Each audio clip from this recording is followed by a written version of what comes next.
Hai, Assalamualaikum warahmatullahi wabarakatuh.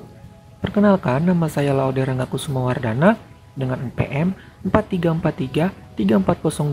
4343-3402-2017-221. Dalam video ini, teman-teman bisa mendapat banyak informasi mengenai anggaran penjualan. Dan kali ini, saya tidak sendirian loh, melainkan ditemani oleh partner-partner saya. Dan di sini, saya akan memperkenalkan mereka kepada kalian. Assalamualaikum warahmatullahi wabarakatuh. Perkenalkan, nama saya Dede Betty Nur Hasanah, angkatan 2017 dengan NPM 128. Assalamualaikum warahmatullahi wabarakatuh. Halo guys, perkenalkan nama saya Desi Septulandari, NPM 4343 34022019 Halo, perkenalkan nama saya Tian Agustina dengan nomor NPM 43433401709.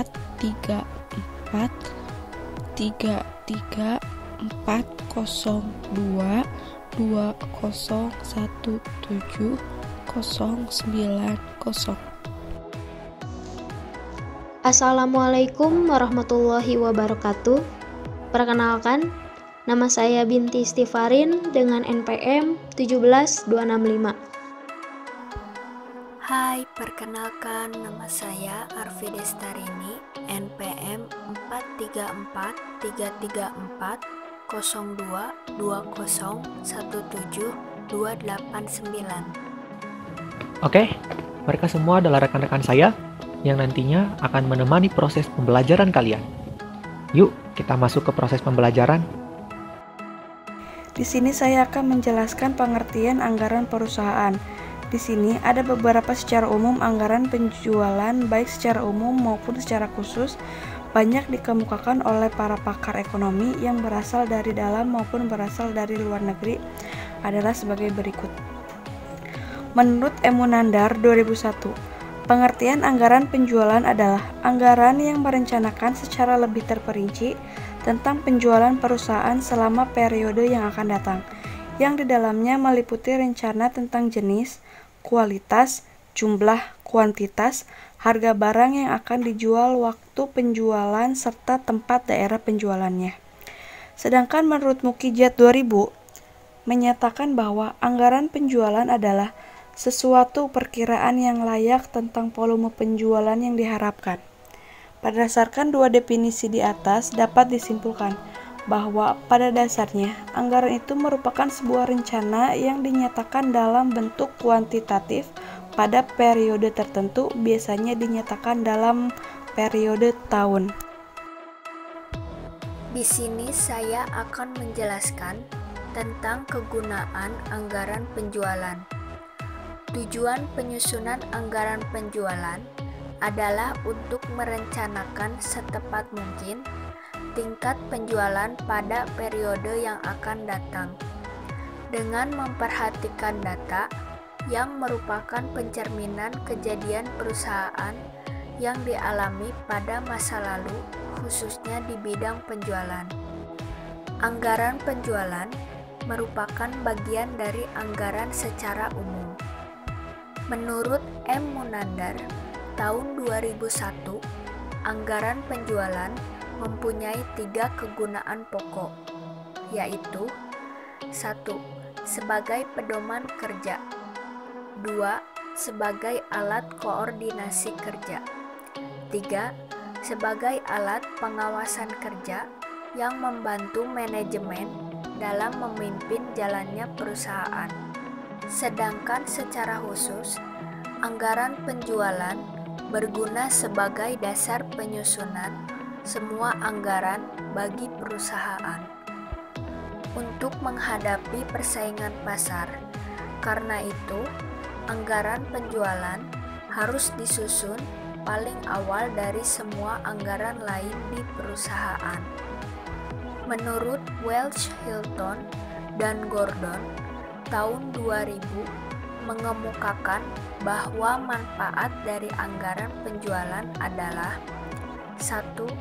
Untuk mengurangi ketidakpastian tentang pendapatan di masa yang akan datang. 2. Untuk memasukkan kebijakan dan keputusan manajemen ke dalam proses perencanaan. 3. Untuk memberikan informasi penting. 4. Untuk memudahkan pengendalian manajemen atas kegiatan penjualan yang dilakukan. Dari uraian di atas, maka dapat ditarik kesimpulan bahwa anggaran penjualan digunakan untuk mengurangi ketidakpastian tentang pendapatan, untuk memasukkan kebijakan manajemen ke dalam proses perencanaan, untuk memberikan informasi dari rencana laba, dan untuk memudahkan pengendalian manajemen dalam kegiatan penjualan. Di sini, Desi akan menjelaskan tentang faktor-faktor yang mempengaruhi penyusunan anggaran penjualan terbagi menjadi 2, yaitu yang pertama, ada faktor intern. Faktor intern yang termaksud faktor intern adalah data, informasi, dan pengalaman yang terdapat di dalam perusahaan sendiri. Faktor tersebut antara lain, yang pertama, ada penjualan tahun-tahun yang lalu meliputi baik kualitas, kuantitas, harga, waktu, maupun tempat penjualannya. Yang kedua, kebijaksanaan perusahaan yang berhubungan dengan masalah penjualan seperti tentang pemilihan saluran distribusi, pemilihan media-media promosi, cara penetapan harga jual, dan sebagainya. Yang ketiga, kapasitas produksi yang dimiliki perusahaan serta kemungkinan perluasannya di waktu yang akan datang. Yang keempat, adanya tenaga yang tersedia, baik jumlahnya maupun keterampilan dan keahliannya, serta kemungkinan pengembangannya di waktu yang akan datang. Yang kelima, adanya fasilitas-fasilitas lain yang dimiliki perusahaan serta kemungkinan perluasannya di waktu yang akan datang. Baik, di sini saya akan memaparkan beberapa faktor-faktor eksternal yang mempengaruhi penyusunan anggaran penjualan. Yang termasuk dalam faktor eksternal adalah data, informasi, dan pengalaman yang terdapat di luar perusahaan. Tetapi di sana mempunyai pengaruh terhadap budget penjualan perusahaan. Faktor-faktor tersebut antara lain, yang pertama ada keadaan persaingan di pasar. Yang kedua, posisi perusahaan dalam persaingan. Yang ketiga, tingkat pertumbuhan penduduk. Kemudian yang keempat, tingkat penghasilan masyarakat. Yang kelima, ada elastisitas permintaan terhadap harga barang yang dihasilkan perusahaan, yang terutama akan mempengaruhi dalam perencanaan harga jual dalam budget penjualan yang akan disusun. Dan yang keenam, agama, adat istiadat, dan kebiasaan-kebiasaan masyarakat. Kemudian yang ketujuh, ada berbagai kebijakan pemerintah, baik di bidang politik, ekonomi, sosial, dan budaya, maupun keamanan. Yang kedelapan, ada keadaan perekonomian nasional maupun internasional. Dan yang kesembilan, kemajuan teknologi, barang-barang substitusi, selera konsumen, dan kemungkinan perubahannya. Baik, itulah 9 poin faktor-faktor eksternal yang mempengaruhi penyusunan anggaran penjualan. Perkenalkan kembali, nama saya Tian Agustina. Di sini saya akan menjelaskan tentang beberapa hal yang perlu diperhatikan dalam penyusunan anggaran penjualan. Yang pertama, rincian jumlah dan jenis produk perusahaan. Anggaran penjualan hendaknya menyebutkan dengan jelas jenis produk yang akan dijual serta jumlah unit dari masing-masing produk tersebut. Walaupun nantinya seluruh penjualan akan dijumlahkan, namun untuk keperluan pengawasan perlu masing-masing jenis produk yang dijual tersebut diketahui jumlahnya. Lalu yang kedua, rincian daerah pemasaran. Saat ini merupakan hal yang umum apabila suatu perusahaan mempunyai daerah pemasaran yang cukup luas. Bagi perusahaan-perusahaan seperti ini, di dalam penyusunan anggaran penjualannya, perlu untuk memperlihatkan kemana saja produk perusahaan tersebut akan dijual. Hal ini sangat membantu para pelaksana penjualan serta memudahkan pengawasan. Pada umumnya, daerah pemasaran yang luas akan dibagi menjadi beberapa daerah pemasaran dengan dasar tertentu yang sesuai dengan kondisi perusahaan. Dasar yang paling umum digunakan adalah letak geografis dan tidak jarang pula yang mempergunakan pembagian atas dasar kota atau kelompok tujuan pemasaran. Lalu yang ketiga, diskriminasi harga. Di dalam penentuan harga jual produk, terdapat beberapa perusahaan yang menetapkan harga yang sama bagi penjualan produknya untuk seluruh daerah pemasaran yang ada. Namun demikian, tidak disangka pula bahwa terdapat beberapa perusahaan yang menerapkan kebijakan diskriminasi harga untuk daerah yang berbeda. Untuk perusahaan semacam ini, harga yang dapat ditentukan untuk masing-masing daerah pemasaran tersebut harus jelas, sehingga dapat diketahui dan diawasi pelaksanaannya dengan mudah. Jika harga untuk masing-masing daerah pemasaran tidak jelas, maka penjualan produk tersebut akan mengalami beberapa kesulitan dalam pemantauan, karena terdapat beberapa harga yang berbeda antara satu daerah dengan daerah yang lainnya. Lalu yang terakhir, potongan harga. Di dalam pelaksanaan penjualan produk, sangat sering dijumpai adanya potongan harga. Bagi pembeli atau distributor yang membeli dalam jumlah tertentu atau pembayaran dengan jangka waktu tertentu, sering mendapatkan perlakuan harga yang berbeda. Untuk memudahkan pengawasan penjualan produk, maka di dalam anggaran yang disusun, seharusnya disebutkan seberapa banyak potongan yang diberikan oleh perusahaan. Pengawasan pemberian potongan pembelian ini akan lebih mudah apabila perusahaan telah mempersiapkan di dalam anggaran yang disusun tersebut. Bagi perusahaan di mana potongan pembelian ini merupakan hal yang rutin, misalnya dihubungkan dengan waktu pembayaran, maka lebih baik bila anggaran penjualan yang disusun tersebut dilengkapi dengan anggaran potongan pembelian. Pelaksanaan penyusunan anggaran ini dapat disusun sendiri atau berdiri sendiri, namun tidak jarang pula yang langsung digabungkan dengan anggaran penjualan yang ada. Oke teman-teman, itulah pembahasan mengenai apa itu anggaran penjualan. Dan di sini saya akan membahas tentang metode-metode yang biasa digunakan dalam menyusun anggaran penjualan. Pertama, ada yang namanya metode rata-rata bergerak. Contoh, di sini kita mempunyai data penjualan per 3 bulan terakhir. Dan di sini kita diminta untuk menghitung jumlah penjualan pada bulan Desember.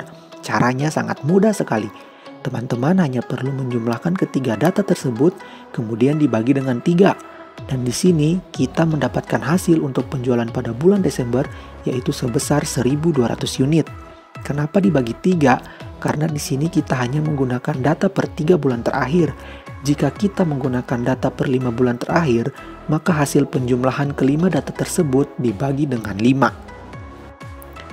Kedua, ada yang namanya metode trend moment.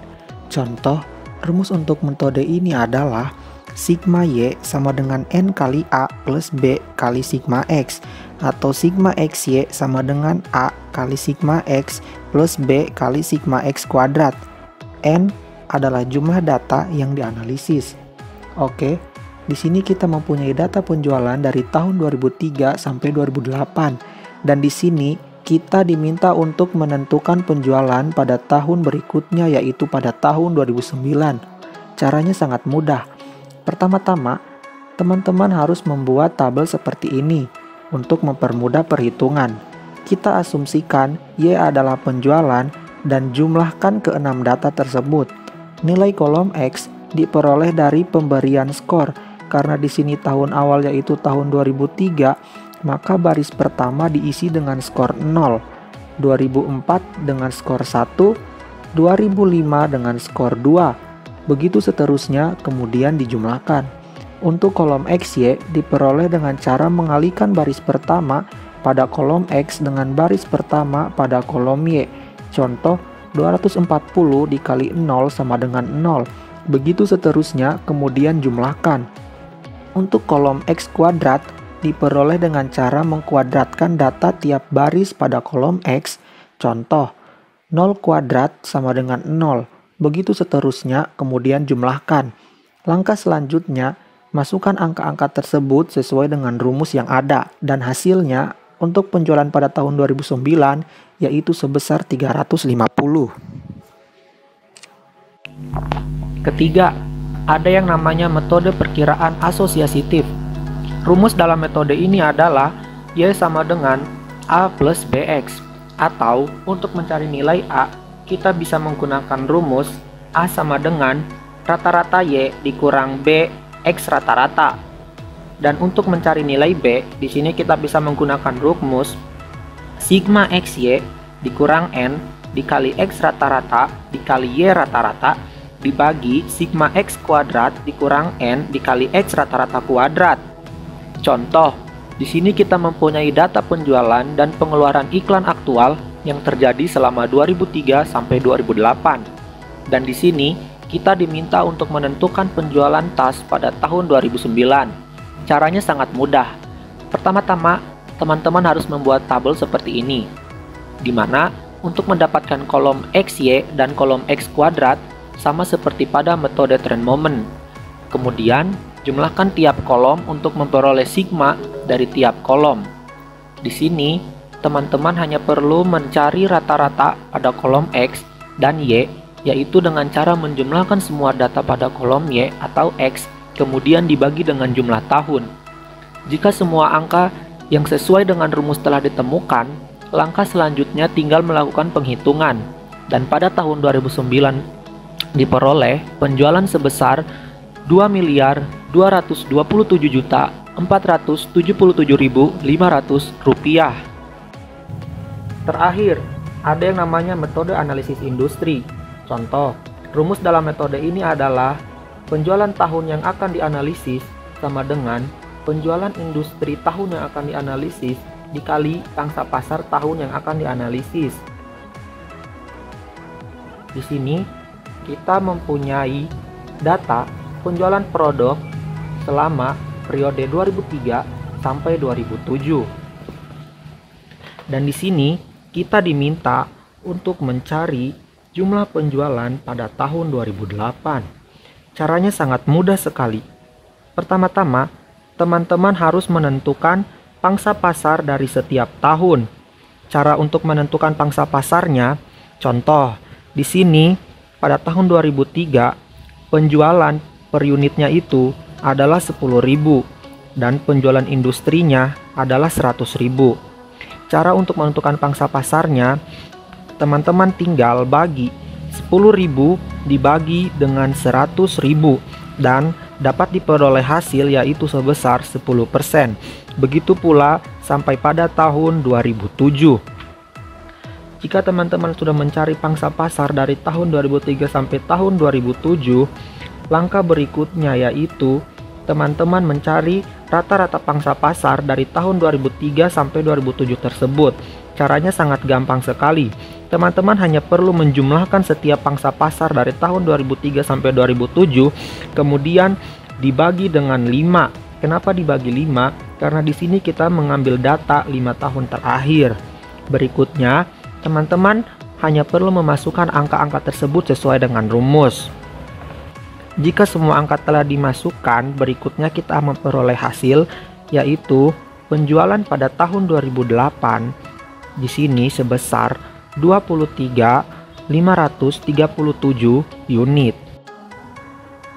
Oke teman-teman, itu dia tadi pembahasan mengenai anggaran penjualan. Semoga dari video ini teman-teman bisa mengambil banyak informasi mengenai anggaran penjualan dan teman-teman bisa mengaplikasikannya di dunia keseharian. Terima kasih, kami undur diri dan kami ucapkan wabillahi taufiq wal hidayah. Wassalamualaikum warahmatullahi wabarakatuh. Sampai jumpa di lain waktu. Dah.